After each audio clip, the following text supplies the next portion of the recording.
Great. You've already answered several of the ones that I had, but something that a lot of teachers are asking is there anything that they can do to build their immune system before they come back to school? That's a great question. It's relevant for every infection in the world. There's no question that one's own immunity is almost as important as the environment that you go into where you might be at risk. And the things that are good for your immunity are things that are often hard to achieve these days. Probably the most important thing is sleep and rest. And given everything that we've been living through for the last 6 months, that's been very hard for people to do. And if you're having trouble resting and sleeping, there really are techniques that can help you do better. A lot of meditational things, making sure that you have time alone.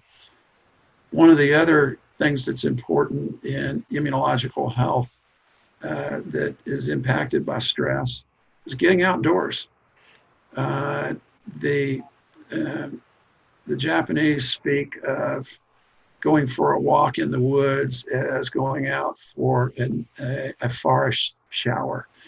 And the idea that you're walking through an environment that envelops you and cleanses you is really an interesting concept, and I think it makes a lot of sense. So spending time walking, getting outdoors as much as you can. Of course, these days that's in the morning and late evenings, given all the heat. But even those hot physical experiences that you have are distracting and kind of put your mind at rest. And I think those kind of things are really, really important for the immune system.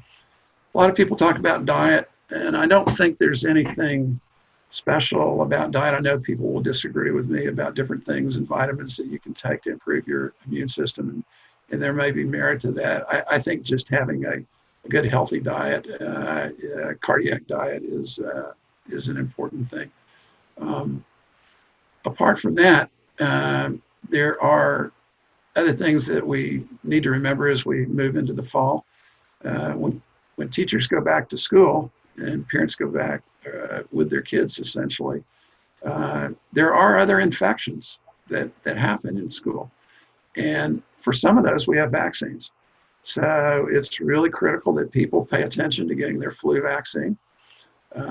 It's really important for older teachers who may be my age to get their Pneumovax vaccine, their zoster or shingles vaccines.